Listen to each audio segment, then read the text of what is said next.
Greetings, everyone, and welcome to another edition of my five-part review of the complete series of Eerie, Indiana. So we're kind of going episode by episode here, but if you're looking at part 3, you probably watched the first 2, so you already know that. So next up, we're going to take a look at disc 3 of the 5 DVD set. This one contains episodes 8 through 11. So let's get right to it. More weirdness today on the Multimedia Chronicles.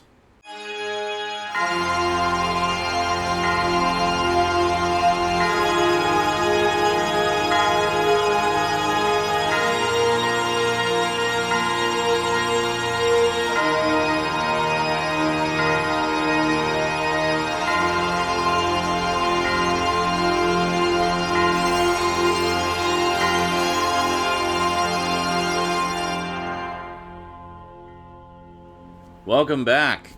Okay, so starting off, episode 8, we have The Dead Letter. Yes. So the Eerie Library needs renovations, so they're basically having a big sale at the World of Stuff, clearing out a lot of their old books and just trying to raise some money, essentially. So Marshall and Simon are checking it out and seeing what kind of things are there, and they find an old letter, a letter from like 50 years ago.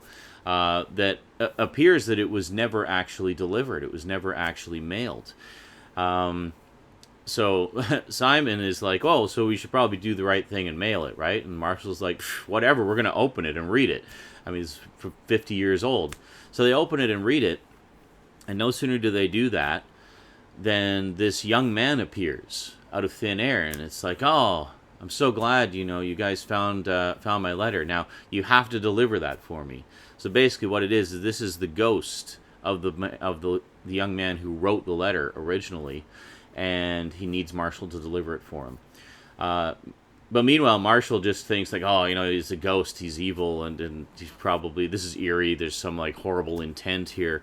So he doesn't want anything to do with it, and he's like, just F off, just go away and leave me alone, ghost. I don't want to have anything to do with you or your letter. Marshall keeps trying to get rid of the letter. The letter keeps coming back to him, and he just can't get rid of it. He tries like just ripping it up and destroying it. It reappears, and it just will not go away. So basically, because he was the one who opened the letter, he needs to fulfill the ghost's the thing that's keeping him on Earth, essentially, which is to have the letter delivered. And the reason he can't deliver it himself is because part of him being dead is he can't pass the point where he died. Like, he can't physically go past the place where he died. So what happened was he was actually on his way to deliver the letter to his lady love, because he was shy and he couldn't bring himself to tell her in person, so he wrote a letter telling her how he felt. And as he was on his way to deliver the letter, that frickin' milk truck again, the milk truck ran him over and killed him, and his letter was left undelivered. Wow, you'd think after a week they'd be done, eh? Nope, they're still there, 24 hours a day, all week.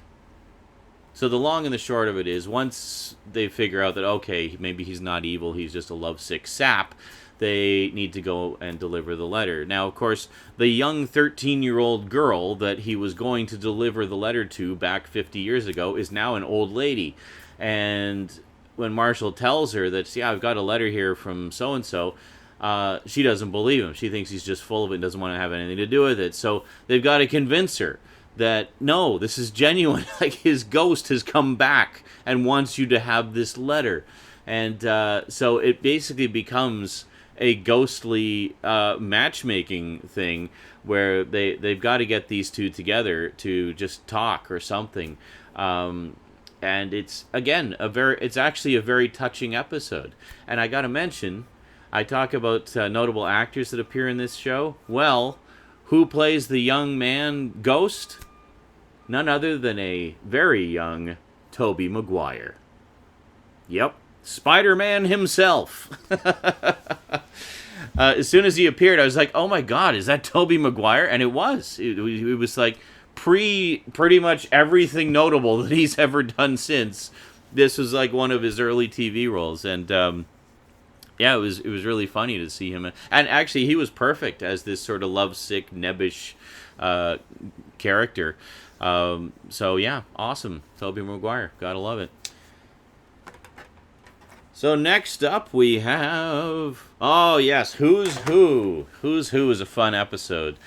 Basically, again, we start off at the world of stuff, and Marshall and Simon are just like at their wits' end because there's these kids just running amok in the world of stuff. Mr. Radcliffe is just like he's given up trying to rein them in and to get them to, not wreck the place. I mean, they're just out of control. Marshall describes it as the world of stuff is overrun by barbarians.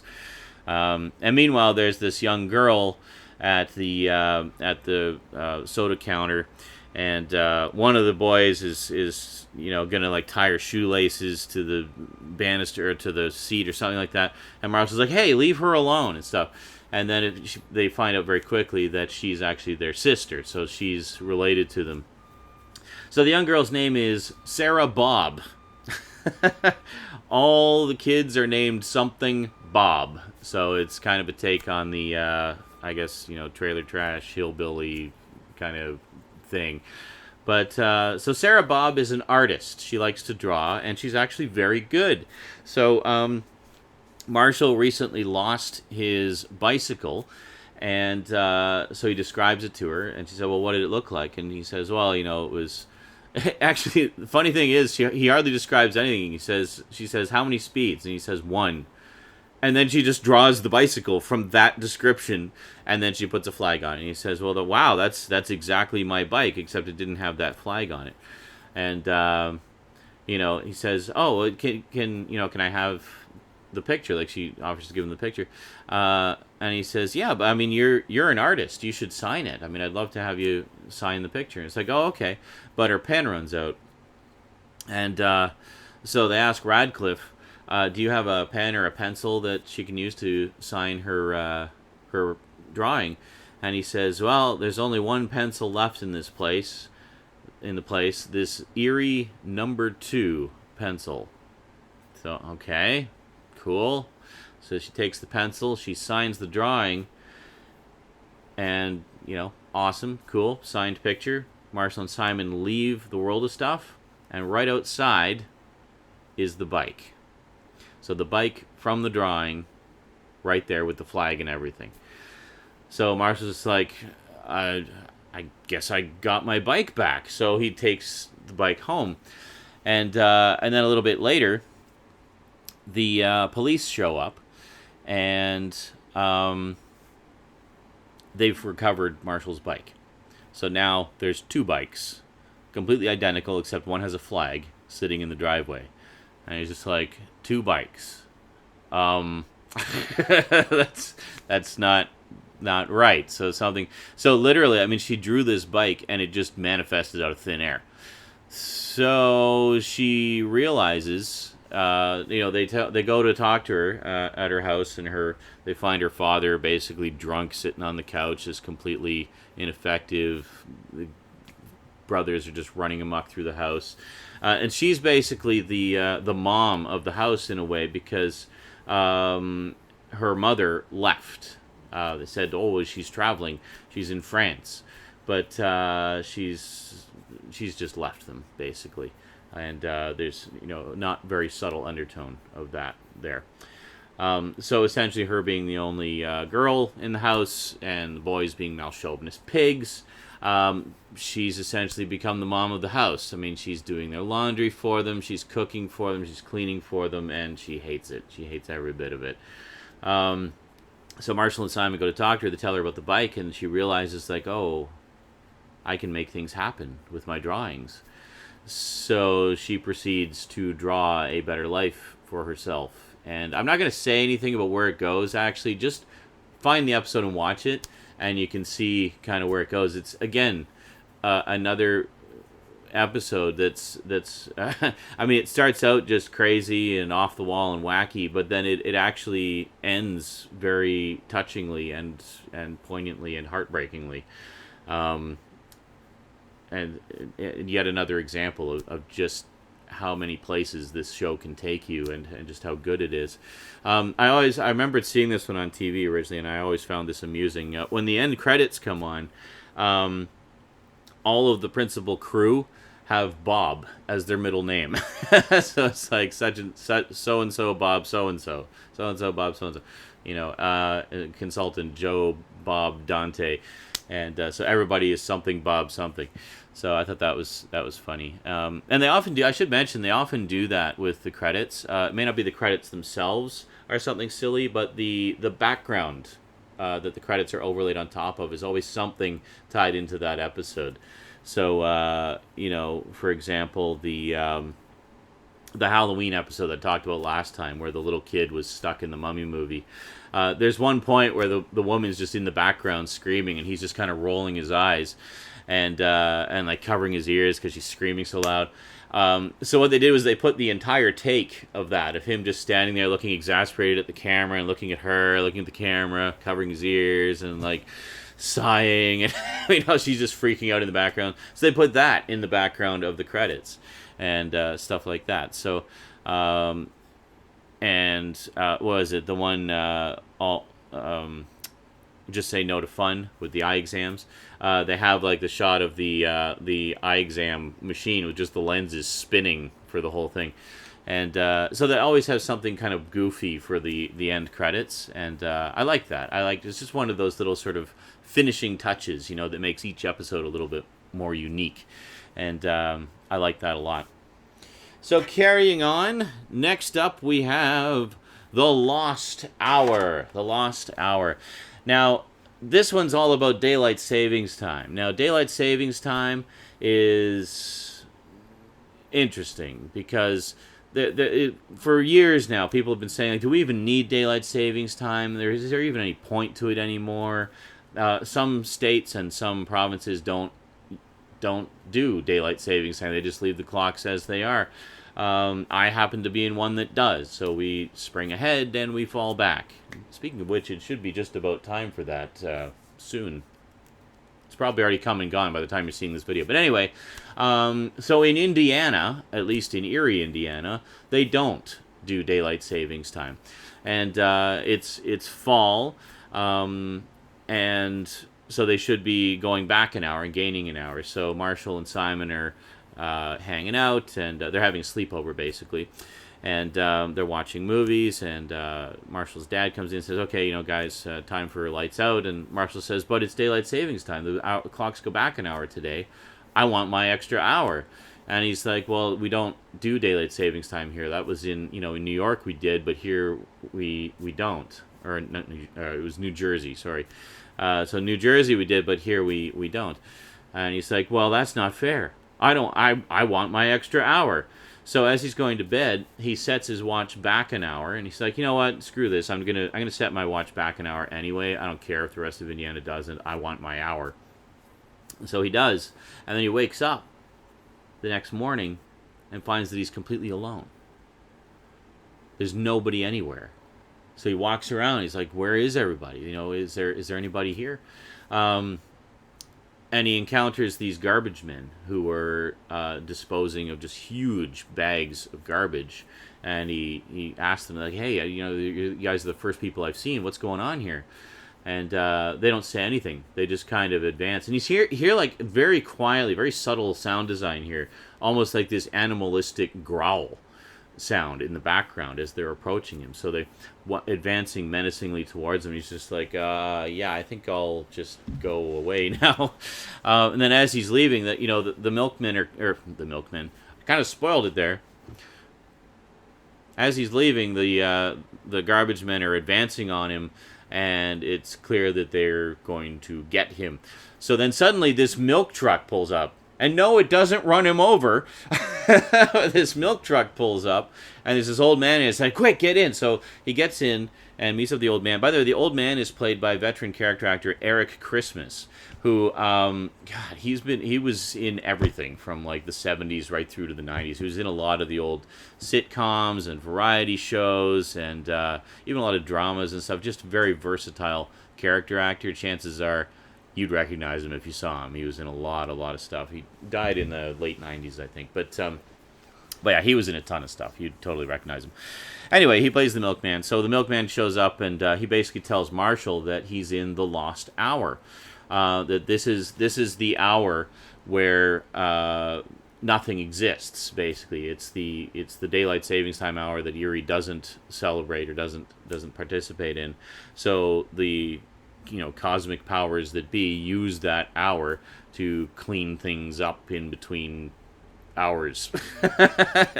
It's kind of a weird Twilight Zone-y concept. In fact, there was an episode of the new Twilight Zone, the 80s version of the Twilight Zone, I remember was very similar to this, except in this case it was like a minute difference or something. It was like 1 minute out of phase with the rest of reality.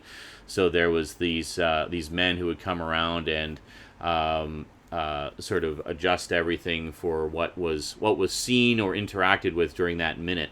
So at one point the characters go and they find like this empty void, and it's like, what's going on? There's nothing there. And it's like, well, that's because that room over there, nobody goes into that room during that minute, so we just didn't bother putting the room there.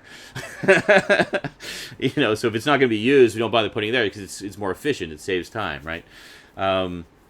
So this was a very similar idea to that Twilight Zone episode. And in this case, it was all to do with daylight savings time. So the other thing was there was a girl who went mysteriously missing a year prior at around the same time, daylight savings time.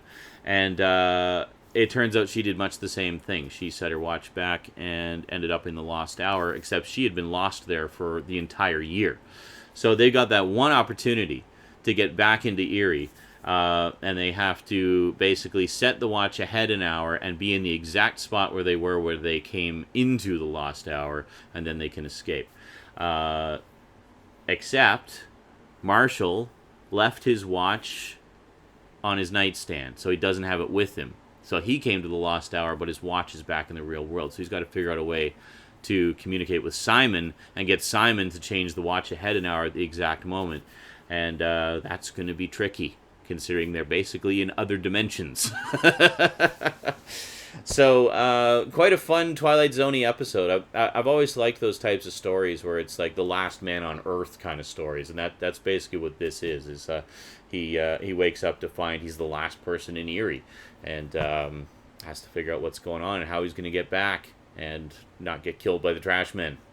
Next up, we have Marshall's Theory of Believability, which is a fun episode. It's basically the whole idea of Marshall finally finding somebody reputable who believes the same things that he does. Professor Nigel Zircon comes to town, and he's this renowned sort of supernatural researcher guy. Researches he's much like an older version of Marshall, just kind of looks into all things weird and supernatural. So naturally, Marshall is really excited when he hears that he's coming to town with a big announcement. So Professor Zircon has come to town to announce that according to his calculations, there is a UFO that is going to land in Eerie.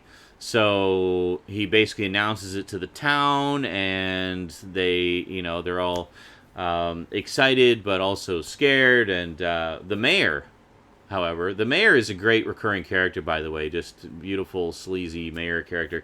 The mayor's like, oh, well, you've announced the landing of a UFO without a permit, so we're going to have to charge you some money for that. And they just keep harassing him. But then when the UFO lands, the UFO, I should say, because it's made very clear very early on that it's actually a scam. And Professor Zircon's assistant has actually made a fake UFO, and it'd be just kind of shooting a flare up into the air to make it look like it's landing. That there's something landing over there, and so it's basically a big scam. So they're looking to con the town. So, but basically Marshall and Simon, of course, buy it hook, line, and sinker until it's exposed as a scam. They actually go to Professor Zircon's, sort of museum of the weird and sneak into the back, and they find his papers and documents and such, and discover that pretty much everything he's ever done was a hoax of some kind, just to bilk small towns out of money and whatnot. So, so then it becomes a case of trying to expose him and stuff like that. We actually get to see Bigfoot in the story in this one, very briefly, but still. Because to this point, we've only seen Bigfoot in the opening titles, where it's like, Bigfoot's eating out of my trash. But in this one, we actually get to see Bigfoot in the story, where Professor Zircon's assistant is in the middle of the forest planting the fake UFO, and Bigfoot shows up. Now, we never find out exactly what happened to his assistant. All we know is he's a little bit frazzled afterwards and doesn't really want to talk about it. We'll just leave that ambiguous, shall we? So, yeah. So they go and investigate the UFO, and they expose Professor Zircon, and, well, you just kind of have to watch and see how it turns out. There is quite a fun little twist in this one that throws them all for a loop at the end. So I won't say what that is. You'll just have to kind of wait and see for yourself. A pair of notable character actors as Professor Zircon and his assistant Claude. We have John Standing. Sorry, I've got the page up over there. John Standing as Professor Nigel Zircon, and Michael J. Pollard as Claude. Which, John Standing, you might not recognize from as many things. He was familiar to me. I looked at his IMDb page. I recognized a few things. Michael J. Pollard, however, veteran character actor, has been in a bajillion things. Like, I guarantee you will recognize him. He's definitely another one of those, oh, that guy's.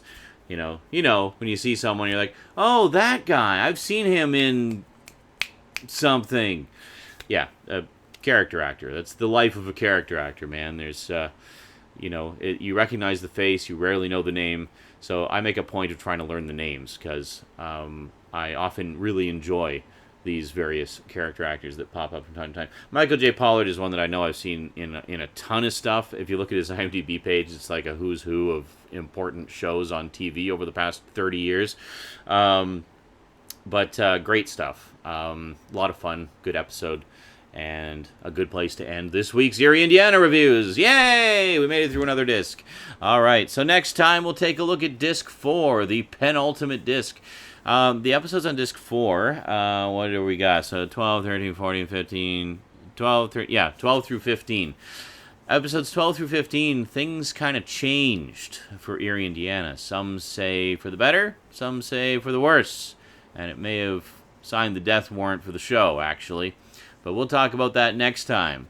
Until then, quick thank you to my Patreon sponsors, especially Kyle Pellegrini and Get Your Gorgeous On, my 2 highest level sponsors. Thank you very much, guys. Really appreciate it. And we'll see you next time. So until then, thanks for watching, and sayonara.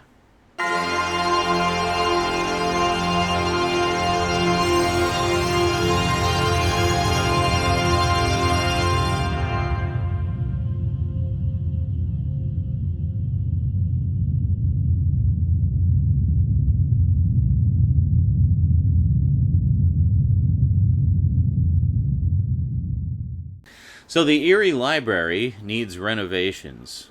Oh my fucking god.